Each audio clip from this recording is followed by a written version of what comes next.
the circle with the universe, labeled the universe, and it has the same arrow. So they're going side by side like railroad tracks. One's with the other, one's God, and the other is the universe. Now look here. They are parallel with each other.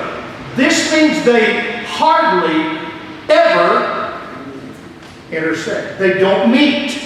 So what this philosophy says is, God's not interested in the universe. He doesn't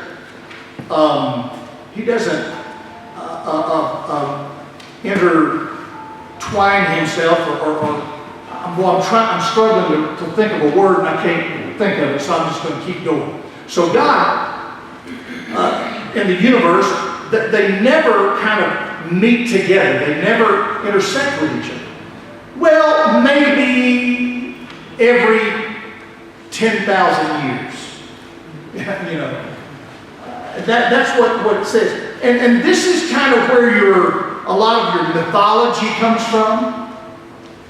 Where, you know, every few thousand years, you know, God and the universe, good and evil, come together and they battle, and then there's no victor, and so they go back to these parallel lines. And so there's no victory, there's no coming together, no seeing overcoming of either one. There's no overcoming of either one. There's just a constant existence and then occasional conflict, and then they go back to this dual existence. I mean, I don't understand that, but that's what how a lot of people believe. Then there is the idea of deism. Deism is the view that God does exist, but He's really not that interested in who we are or what we're doing. It's illustrated that you see one circle is labeled God and the other circle is labeled creation. And they're right there, one over the other, symbolizing that God is God. And there are many deists who believe that God, whoever He is sovereign. But the creation is below Him, and look at it, separated from Him. Do you see that? Two separate circles. And so, God, of course, being God, created the universe. That's why God is above the universe there. That shows order. God created the universe, but then what He did was He just set it in motion, and one day it'll run itself down, and God is out there somewhere, and really, like I said, He's really not interested. One philosopher has said that deism is like, pictures God as a clockmaker. And so He creates this clock called the universe, and then He winds the clock up and sets it out there in the universe, and then goes about His business elsewhere. While the creation, the universe, winds down. And one day it'll wind down, it'll go away, and there'll still be God, but He won't really care. He's not really interested in us. That's deism. So those are four philosophies that are very prevalent in one way or another all around the world in religions and on every continent. Now, the fifth one, this is the one we're concerned with. The fifth is called Biblicism. That's what I call Biblicism. Biblicism refers to a philosophy derived from and based on the truth of Scripture. The Bible teaches that God's relationship to His creation is personal, authoritative, and compassionate. He is distinct from creation, separate from creation, yet He is involved with it in every way. God is separate, He is above, yet He is involved. He rules over creation, yet He loves creation and shows compassion for it. So look at the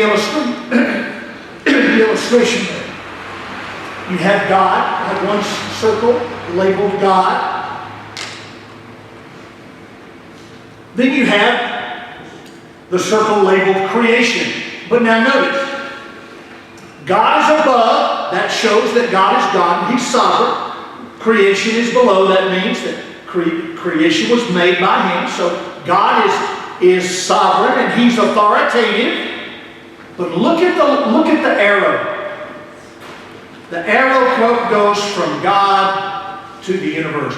That symbolizes that God knows His universe, loves His universe, is involved with His universe. That is our philosophy as believers. As believers in the one true God. So now, these ideas, I've shared that with you. Why? What difference does that make? Well, that's good material for you to know as a pastor.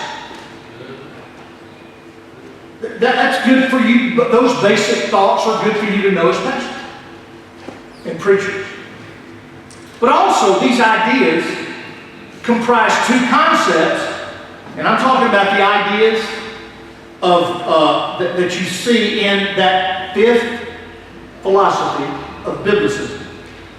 It comprises two concepts that have major theological and doctrinal significance when you seek to understand the doctrine of God. And I'm talking about now what we said earlier. God's immanence and God's transcendence. Now again, look at me. We're about to talk about immanence and transcendence. But I want you to think and remember that philosophy and those philosophies where you have the first four that picture God, if they picture God at all, as being separate, unreachable, disinterested. You see? And then it pictures creation as on our own. With just a watch wound up and winding down. No interference from God. We're just on our own. Do the best we can. That's how so many people view life. God's really not that interested in me. I'm on my own. If I'm going to make it, I'm going to have to make it on my own. So I've got to be self-made, pick myself up when I fall down, do the best I can. That's kind of the way people think. But that's not biblical in terms of our relation to God. Now, all of those things are good when it comes to just personally, your own personal character. We should work hard. We should, when we get knocked down, we ought to pick ourselves up.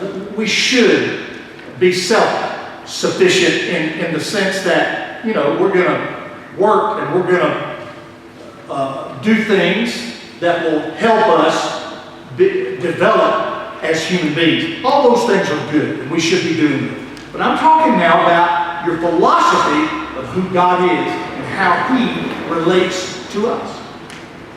These two ideas of immanence and transcendence really separate biblicism from everything else. So what do we mean by immanence? Our lunch time is at 1 o'clock, so we've got about another 30 minutes. So I tell you what, before we start this section, let's all stand. We need to poke the guy next to you that's asleep. Don't let him sleep through to stand up. So just stretch. Get your blood flowing.